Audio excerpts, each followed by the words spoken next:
Welcome everyone, Dr. Thor here. Get ready for Christ consciousness.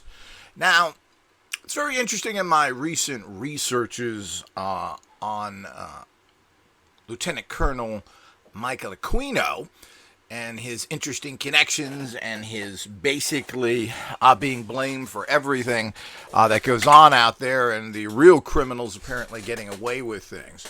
It's interesting, the information that he has released, and it's really hard to say whether any of this has value or not. But I mean, he is a high-ranking military intelligence officer, and I think it's one of the reasons why he's been targeted by so many people, and I think even within the military. But he definitely is the red herring out there, but he's the person to move interest away from the real perpetrators onto him, because he's just an easy target. And he was quite a fantasist with the fact that having his dark shadows haircut, wearing a semi-vampire out, he loved this stuff. And I've had some people stated that they saw him in San Francisco and that he was wearing kind of a Dracula outfit in terms of capes. So he enjoyed that, and he did live in San Francisco most of his adult life, moving away from the conservative beach town of Santa Barbara, where he grew up in, where you'd kind of look very strange walking around in vampire outfits in a beachy, wealthy community. Now in San Francisco, people certainly have wealth there, but there is a unusual group of people there where you can get away with a lot. So it's interesting. So we got to remember that was part of his personality. He claims he is part Mad Magazine and part Horror Magazine. And I think there's a lot to that. And I think he loved to dress up and he loved to get badges and everything else, which turned into a military career, because isn't that what the military is all about? You get a little badge for this and a little badge for that, which I think is, ridiculous. It's like martial arts belts. Well, I got a green belt, I'm kind of good. I got a yellow belt, I'm a little better. Well, I don't necessarily believe in medals or anything else. You're a good soldier, a bad soldier. You fought for an ideal. You fought for your, quote, country. Of course, none of them think like this. And that should be good enough. But we live in this world of false representations. But he loved it. He got all of those kind of things, and that was part of what he was into. Everybody's into something. So, the accusations against him are really very difficult to get any proof with. People state they've seen him. Somebody was named the colonel. Well, that's a big jump. And as I said, he was popular, so everybody knew him. What about all the other people? So he was a lone wolf doing everything himself? Well, I don't believe that for one thing. We do know that he had 4 or 5 officers working with him in the Presidio that were members of the Church of Satan, which was a popular thing at that time, and probably particularly with military. You got to remember, the military isn't flags and roses and Coca-Cola. It's your general military person is an oversexed, drunken guy. That's what it's all about. I mean, I remember a trial recently of I think it was a female officer, and within 4 weeks of something happening that was a trial there, she had 5 sex partners, different sex partners. So it's not only the guys there, but I mean, that's what it's all about.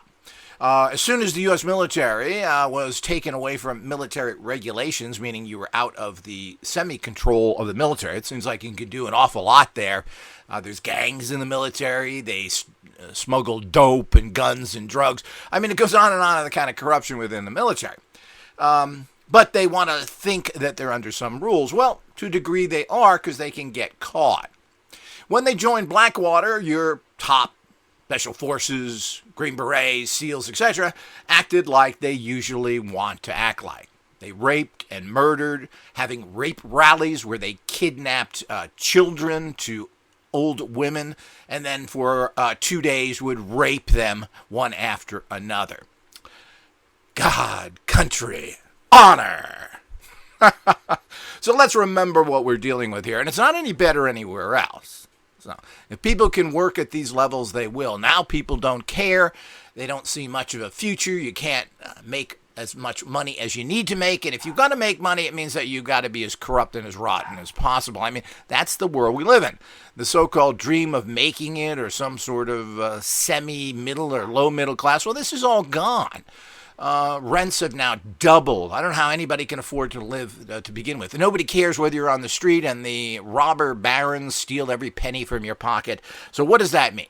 So now, getting back to all this, which these prefaces are very important so you understand what is going on. So, very interesting character he is in general. And since he's public, and since he was forced into the media because of these allegations against him, which, by the way, not a single one was he ever convicted of anything. All charges against him were dropped, and he has a sterling, from what I understand, military career, going to many colleges, teaching, etc.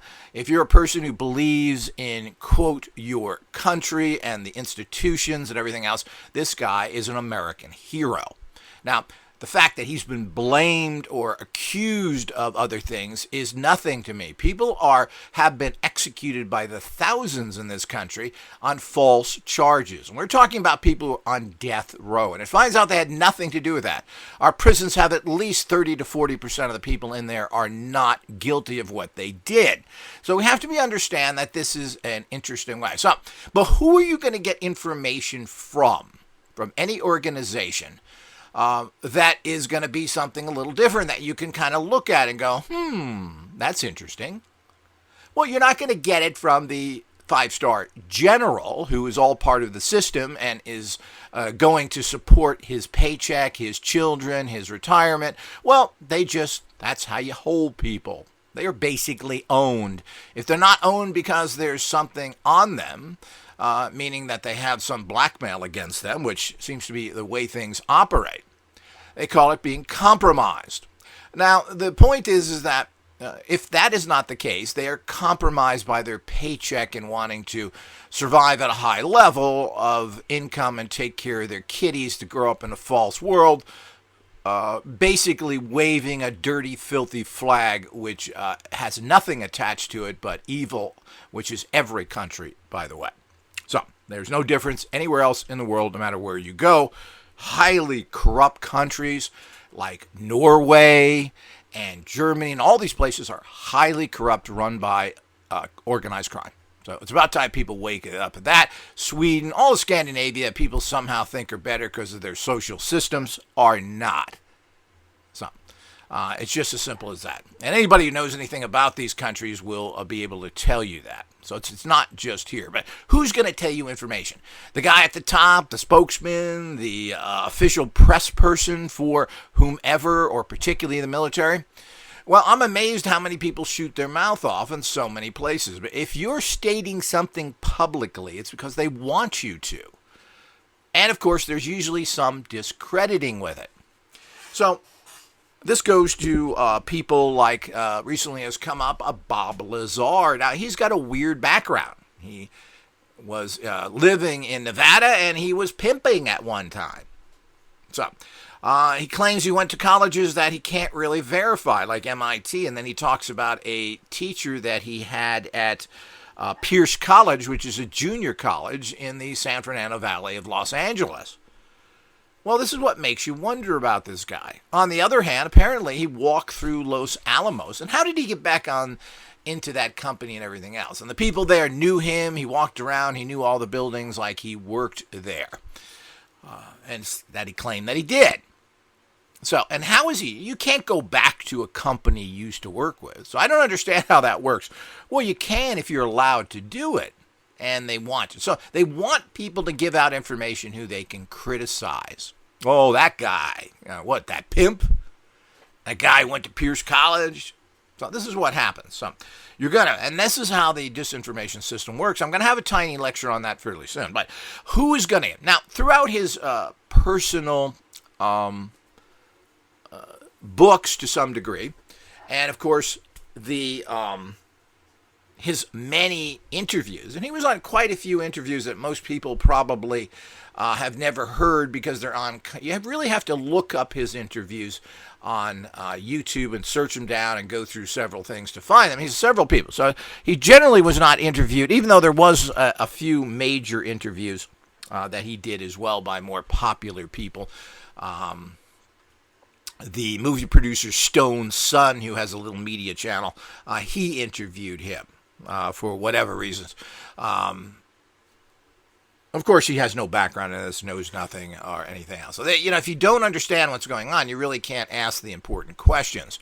And even if you have professional writers like which happens with these other shows, you are going to find out that they don't know what they're talking about, so they don't come back with questions. Even people that do this fairly frequently really know nothing about their subject matter. So somebody will make a statement about something, and there's no comeback because they already shot their load after their first 3 questions, because that's really all they planned. The rest of it is, let's talk like buddies.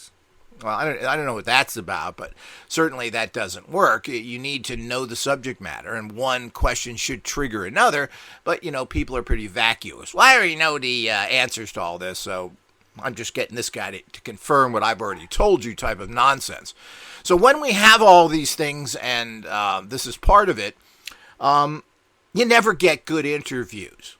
You can't talk to somebody about Satanism or magical procedures or what they're doing or think they're doing unless you know about that. And you're going to have to know about it more than reading a book on Wicca, which has nothing to do with it. So everybody confuses Aleister Crowley, Wicca, magic, all this stuff. Voodoo is all thrown into one giant pot as being this evil practices. Well, I do the same thing with religion, because you throw all religions together and it is pretty much of a stinking feces, urine soaked garbage, which you get into all religions, no matter what they are.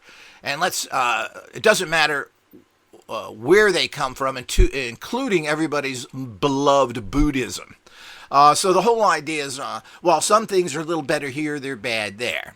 So if you're a Buddhist priest, get ready at 10 years old to go live in a monastery with a lot of other horny teenagers. Yeah, what's going on there, baby? Come on. You all know what's going on. And the dummy Lama has done what? World's a lot better since his reign, that he picked a toy that the previous person, he's the Dalai Lama, ooh, he's great. He's a dumbass. What have they done, and what is any of it? So the sacred cow there is no sacred cow. And I don't attack the major 3 religions because they're all rotten. So, the Buddhists in Thailand are drinking and whoring all the time, and they're drunk, they're chasing prostitutes, and they smoke cigarettes constantly.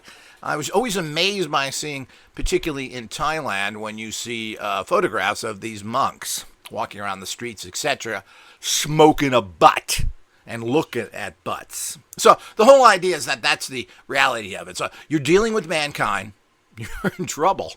So we get back to, I've diverged here way too much. So we get back to, this guy is a reliable source. Nobody really likes him. He claims that everybody liked him in the military, and they may have used him because he had certain skills. Well, I don't think he's a good writer, but compared to what the military comes up, he wrote speeches for the ignoramus family of the Pattons, known for their stupidity and their fact that General George S. Patton was an alleged Nazi, Muslim, and just an all-around scum guy that came from an alleged crooked family. So the whole idea is that it kind of adds up together. He was, as far as my personal opinion is, a complete mental case. And a great movie was made glorifying this guy who was nothing. And nobody really thought anything good of him either. But he probably thought everybody was his friends. They used to use him as the battling ram. While everybody else was doing the more sophisticated planning, he would just charge.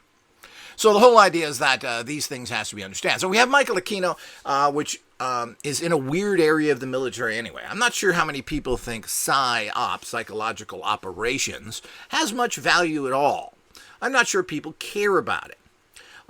It's part of military procedures of somehow, you got to make up pamphlets to drop on the enemy. These are all the type of things you try and do to get them to surrender, to hurt their morale, and so many other things that PSYOPs apparently does. God knows what they're into today. They were the ones who were involved in the remote viewing programs, using psychics, all the things that have proven to be very effective, but, you're trying to teach basically stones, rocks, how to jump. So, you really have to understand what you're working with. So the bottom line is that working within the ignorant U.S. military is going to get you nowhere. Now, General Stubblebine, who was the head of that particular time, and I've listened to a couple of the rare interviews with him, was a very enlightened person who at the end of his life figured out that, gee, what I did was wrong here.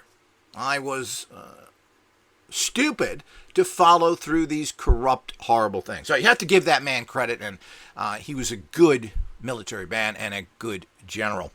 And push things forward that were outside of the box, which we need to do. And there's quite a lot of these people. There's, of course, the infamous John Alexander, who's hooked up to every person who's ever went to a psychic, trying to get his fingers into what's going on and creating all sorts of devious things. So the whole idea is that, and just can't be left out of any kind, heavily into SRI and everything else. Anything that has a remote viewer in it or a psychic based, he's there. But you got to remember, he's the other front guy. So they got to have somebody that's a front guy that while there other people do things. But the point is that since he is, and he claims that everybody liked him, I think that's a misnomer. And he didn't like rejections. He was the and this is Michael Aquino. This is how he looked at life. He wanted his badge and he wanted recognition from everybody. And I think that that's kind of a silly thing to think when you walk around like Eddie Munster and that you are a Satanist in what's considered a hillbilly army.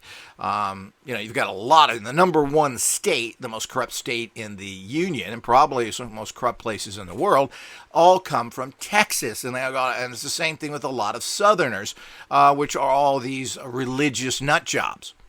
So the whole idea is that these born-again types. So I frankly doubt that he was a guy that was... Now, he got away with a lot of stuff at a very particular time in the reality of the country and the military, which is basically the 60s, 70s, which were a time when you couldn't even get anybody in the military. So things were much looser. And of course, he was very smart. He didn't go through West Point or other places. He kind of got his way in through the back door, getting educated at universities and then going in as an officer.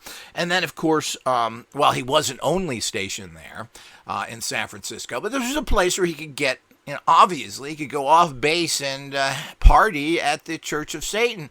Now, grottos opened up wherever he went to or was at.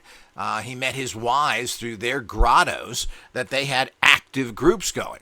So all of this means what? Well, it shows a different time and place. Now, he also brought in this as a belief system. So at this point, the U.S. military... it's legal to believe anything you want and to be a Satanist thanks to him. Now, the problem is, does that really happen within the U.S. military? Considering the closed-minded nonsense that I've run into all my life, because if you're involved in, quote, occultism and magic, you're labeled as a horrible person who's sacrificing babies in the backyard. And that's if you're doing positive work. If you're a Satanist, I would think it's even worse. But apparently he was able to find his niche. And as an officer of fairly high rank, he was able to move through it. And of course, he was very educated. And he could pass any class, and he could learn anything. Well, this is something that you're going to find that the military looks the other way to anything. You're an intelligent person, and this is something, particularly the U.S. Army, has always been criticized for. Particularly in the 60s and 70s and 80s, where the Army, of course, was the last resort for most people. So you've got basically the lowest degree of people were in the Army, and they were very uneducated. So all of that is what the reality of what's going on is about. So finding out his story is kind of interesting, and he's one of the few people. Again, you have to find public people. Talking to somebody who's not public, getting their opinion, reading their books. So what? You just told me your life. How much of that is a lie? How much is a total, complete lie? How much of it is a complete and total lie? So the point is you can't believe anything. And secondly, if you are any kind of a decent person, most likely you've got a lot of enemies. And those enemies are going to trash you. So what's the story? You listen to your enemies?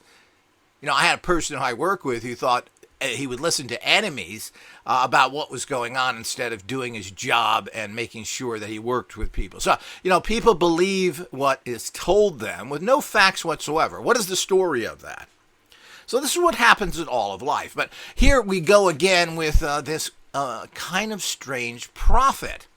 So one of the things that he warned about in his last interview, and it appears to be just before he died a little over 2 years ago, that he went on a talk show and warned people that, look, the next plan is World War III. This is how you solve all your problems. It's historically valid. Well, that's right. It is valid.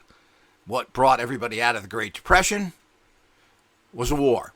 All the wars, and of course capitalism, because it's not really capitalism, it's basically the super rich controlling people. Well, you can only make so much money when you pour everybody down, making everybody poorer. So where does the money come from? Well, you have to get the money from that the government has stolen from the people, otherwise known as taxpayers' money. So they start a war. And of course, all commodities raise in price and become more valuable, from food to shoes to oil, etc. All of this happens because they pour money into those areas. Now, what have we went through in the last few years here was the fact that COVID has hurt society in many, many ways. Of course, it made a lot of people very rich and changed the landscape of this entire world, shifting money to already giant corporations, making them stronger, moving away from what you would call middle-class Main Street to basically internet-based giant corporations who, of course, don't treat their employees right or anything else. Same old story there. And while they have to force themselves to, you have to, like everything else, you have to get a union together so that you have some sort of rights. So as all these things happen, we need to fully understand who are going to be whistleblowers. Now, basically, Aquino has been a whistleblower. He also stated, as I mentioned in a past lecture, and I will make a mini lecture on it, of the fact that who murdered JFK, which is interesting as well. He's named names there, says what military people were involved in that, and I'm sure there was. I'm sure he is correct to that involvement, because there's a bunch of involvements there, apparently, and apparently the military was included. But he talked about this World War III, and World War III certainly is something that now, 2 years later, and he was talking about, well, look, they're pinning labels on Iran, and that there's going to be this big war. And the point is, taking Iran and fighting them would be a serious war. These people are prepared for it. They're organized. Not as bad as Saddam Hussein. So this is going to be a major war, and they're going to kill a lot of people. We've set up bases and everything else, which would be totally inconvenient. So it's going to be a major war if that happened. So the military, of course, is backed away from that, and there's other involvements there as well.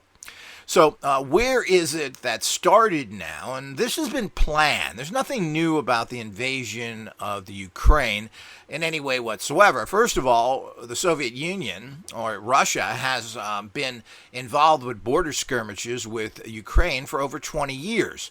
In 2014, it's almost 10 years ago, the Ukrainians broke a ceasefire and attacked the Russians. Now, the Russians have claim to different border districts. This is classic Russian. They like to grab little towns in other countries, so they have a foothold there. This is a classic military procedure. They did it in 1939 in Finland. Well, they didn't want to take Finland, just like they don't want the Ukraine. They just want a base there, like we have in Cuba called Guantanamo, where you stick your little foot on the land there and can use this for a springboard, etc. Now, the Ukraine, of course, is bordering Russia itself, Russia's pipelines and oil and everything else. This is not something that is just a border skirmish, but they did the same thing in Georgia. This is a very important country for the Soviet Union's or Russia's survival. Plain and simple. They were building pipelines to move out of the Ukraine by putting them in the ocean and then going to Germany. So they could get their natural gas without paying the blackmail to what is basically the Ukraine, which is a country run by Nazis. And yes, I know the prime ministers, the fake corrupt people there, the most corrupt country almost on the planet, is a Jew. Well, like so many reasons why Jews tend to be criticized, well, this is another reason.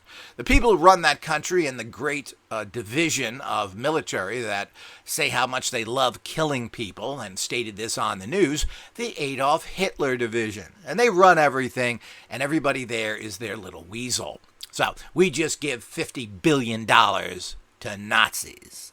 How nice.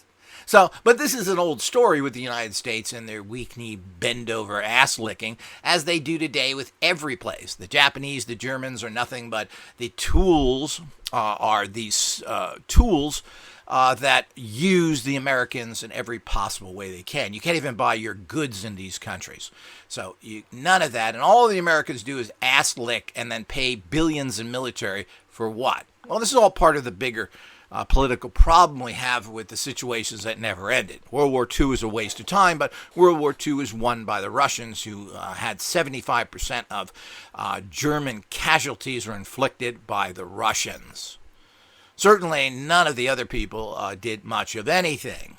And if those 120 divisions were in Western Europe, well, we'd be still fighting there. Certainly the traitorous coward, which is General George S. Patton, and certainly all the rest of the military there wouldn't have been able to do much of anything. They're also too busy fighting the Brits, and nobody liked the French. I mean, it's kind of a joke. So the whole idea is, as we look at all these things, well, who's going to give us information? Well, it's going to be a guy like this, and it's going to be a guy who was known, at this particular time, he was close to death and knew it. He had severe cancer, apparently intestinal cancer, in 2015, and basically lived another 5 years. Almost died from the operations that were given to him then. And the fact is that the coup de grace, apparently the cancer came back. He was in very bad shape and basically waiting to die. So it appears that instead of suffering in a hospital and having other people do that, watch you die and sitting in a bed for all that other stuff that you go on, he did what would I consider a more honorable thing and took his own life so he wouldn't have suffering to go through, and wouldn't even the people around him to suffer either. So that's what appears. But he stated the fact that this was coming. And at that time, nobody really was talking about it. You know, the Ukraine's been a problem for many, many years. So there's nothing new there. It's all the same situation that has been going on since the basically World War II, and where they killed 1.5 million Jews, and just about their entire population basically was cooperating with the Nazis, and basically was a Nazi ally. As similar, Finland worked with the Nazis, and actually had a war was declared on them by Great Britain because they were fighting with the Nazis because they didn't like the Russians who had invaded them. Well, at least they have kind of an excuse. But of course, you know, the Russians have always been tough on everybody. The Ukrainians lost 2 or 3 million people because of starvation that Stalin apparently triggered. So there's a lot of bad history there. So this is not unusual. So you're going to grab onto anybody who is anti-Russian, which at that particular time is going to be the Nazis. It's unfortunate they didn't take Finland and run it, as well as the Ukraine. They would find out what happens when they start putting up those camps and start putting everybody in them, because that's how they work. It's all about mass murder, particularly of children and women. So that's how it all goes with these kind of people who now are running that country. So let's give them billions. But the point is he warned about this problem that was going on with a general attitude. Now, we've heard this before from other people. There was the other statement from Wernher von Braun, which he says the final step here will be a national campaign against extraterrestrials. And of course, you know, they talk about these things in kind of chunks of 30, 40, 50 years and it changes. But I would hope that positive extraterrestrials would wipe out this planet. It's as simple as that. And it wouldn't be too difficult. What's happening is apparently hostile extraterrestrials are using this planet and the people on it as slaves without getting into other subject matters. But the bottom line is that there certainly is nothing to preserve this planet for, and certainly none of the positive extraterrestrials who basically told the governments here in the 1950s or 60s that we're not going to work with you because you're destroying yourselves. You have to get rid of all your weapons. And of course, the bottom line is that nobody's going to do that because you're going to be feeling defenseless. It's kind of a stupid strategy, etc. But they wanted some sort of significant move by the Earth population if they were going to assist. Now we have a complete and total toxic nuclear hole we live in. Radiation is everywhere. The population is being destroyed slowly. And of course, the radiation is brought up, which may be a positive environment for the hostile extraterrestrials who come from planets with higher radiation. So these are all things to think about. But here again, the Third World War, this solves a lot of problems for the people. They like to use the term oligarchies, but the rich scum, in the United States during World War II, many of the wealthy sold more products to the Axis countries than they did to the United States. They tried to overthrow the United States, and this is a little known but pretty shocking situation, which Roosevelt decided not to prosecute them because of for the betterment of the country. I think that is a fallacy. They should have rounded these people up and they should have been executed as the traitors they are, and I think we would have less going on. So there's a lot of weird things that happen that people know nothing about, but there is an actual coup plan to take over the U.S. government around this time, and of course to support Adolf Hitler, which people like Ford and so many other people were big supporters of. After all, Ford ran its business like it was a concentration camp, torturing and badly paying the people and everything else. And when they caused trouble, he sent in thugs to beat them up. This is how the world works. If you don't get that, then you don't understand it. But the whole idea is that Aquino's got other things. I will release here others. So I'm not sure of exactly the plan here, but the basic plan is the fact that World War III, and now everybody's talking about this. It's amazing how there's talk about China, there's talk about Russia, there's talk, all this comes up, and they're kind of programming you that this is a World War III we're going to get into. And when we start lobbing nuclear weapons all over the place, well, this is going to be a problem. We already have serious problems, and maybe they're trying to cover up with Chernobyl, which is leaking like a sieve and covering most of Europe with radioactivity, which already hundreds of Russian troops were evacuated out of the area, and they've turned that back over to the Ukrainians. So the whole idea is that all this is something that is not surprising, but we've got people who are so-called liberals and so forth that are saying that we should make sure that we're ready to use nuclear weapons to protect the Adolf Hitler division in the Ukraine. So the whole idea is that this is the kind of thing that's going on, that certainly the primer is already there. People are waving the World War III flag, and they don't quite understand the kind of devastation that something like that causes. And of course, our memories are very dim now. Nothing happened. It was just a little war, World War II, and everybody's kind of comfortable now. All the things that go on, and the youth of those countries are arrogant little jerks who don't even know what it was really about, because America's allowed these people to keep their countries, their language, and their culture, and of course, it never changes. And the kind of pestilence that has come from these societies that has been distributed around the world has infected the world mind. So we need to understand all that of what's going on here and the realities of it. So this is certainly an interesting prophecy, and he's come out with several different things. As I said, the who killed JFK, which I've already stated in other lectures, but we'll make a mini one on that.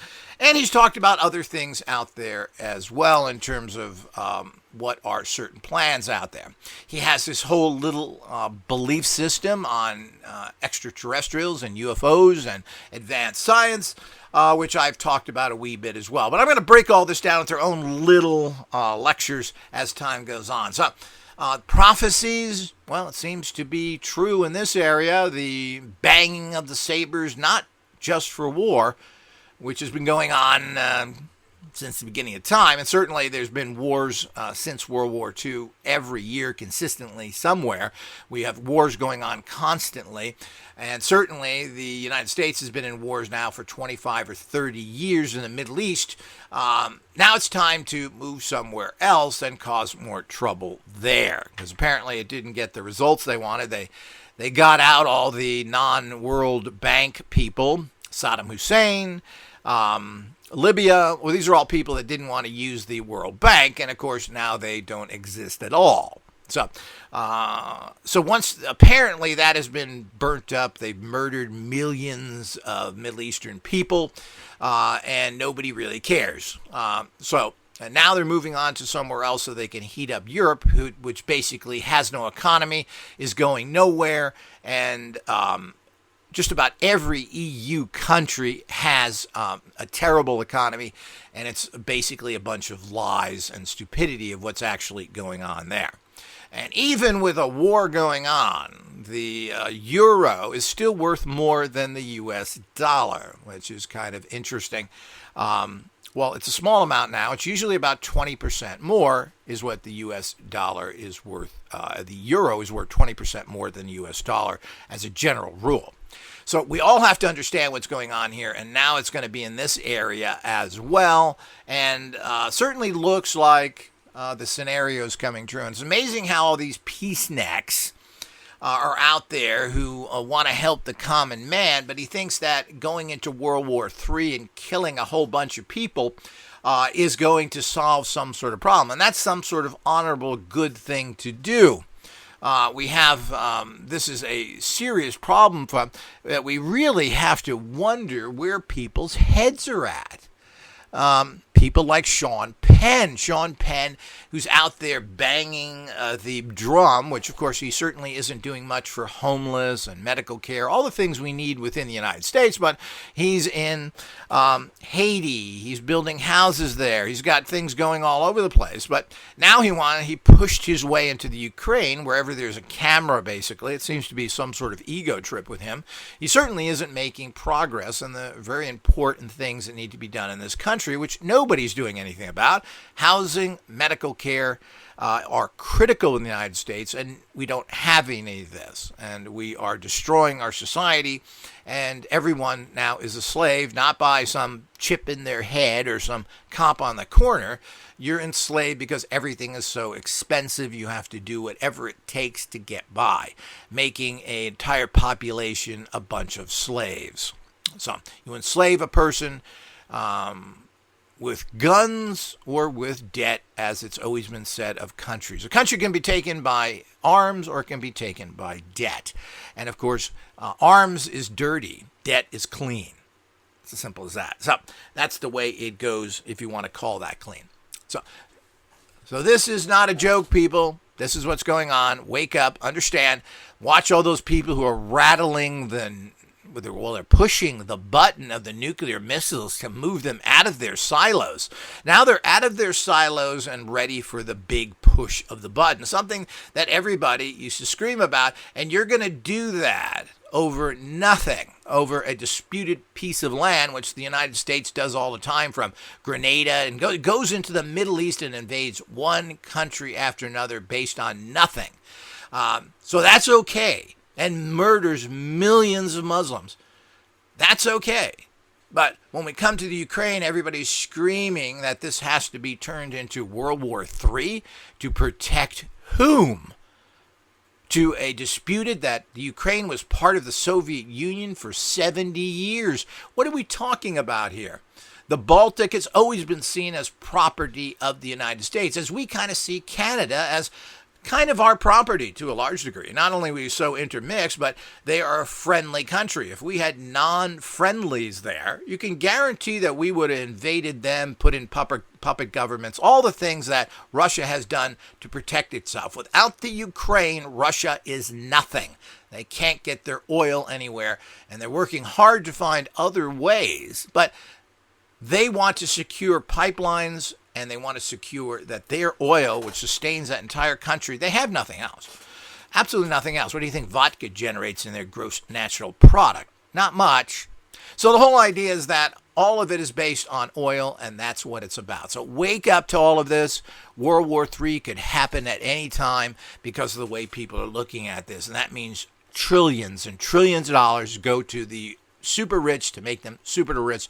And your friends, relatives, and maybe even your own children will be murdered by the government because they will institute the draft and they will drag your people in there. For what? For nothing. As all the wars have been a waste of time and money and have produced nothing. Every penny that goes into the military is another penny that isn't spent on schools and housing and medical when we have all the money to do that with. And they lie to you telling they're not, but when they need trillions and trillions of dollars to start a war, well, all of a sudden Congress just, oh, here's the money. Oh, no, we can't fund medicine, we can't fund housing, we can't take care of people. But yeah, we have money for the military. It's a necessity. Let's give billions of dollars to another country. And of course, Europe never pays for anything, yet they claim they're so hateful to the United States. And secondly, they're so rich. Everybody's so rich in Europe. Well, use your money to take care of your own backyard problems. A real president, and that's one reason why I used to like a little bit of nutjob Trump, what was the fact is that he talked some truth and said, look, pay your bills here. So these are the type of things that you won't get anywhere. I mean, Biden came over to Europe 6-8 months ago, and they spit on him. And he was a good person to spit on because he's got a pretty bad presence, and he's not going to back up anything. He's going to tell people his opinion, stomp off, and who cares? And they laugh at him while they take your money, and you pay trillions to military all around the world, particularly in Europe, to keep military bases there to protect them. What? Yeah, well, that's how it works, people. So I hope this has been informative. Until next time.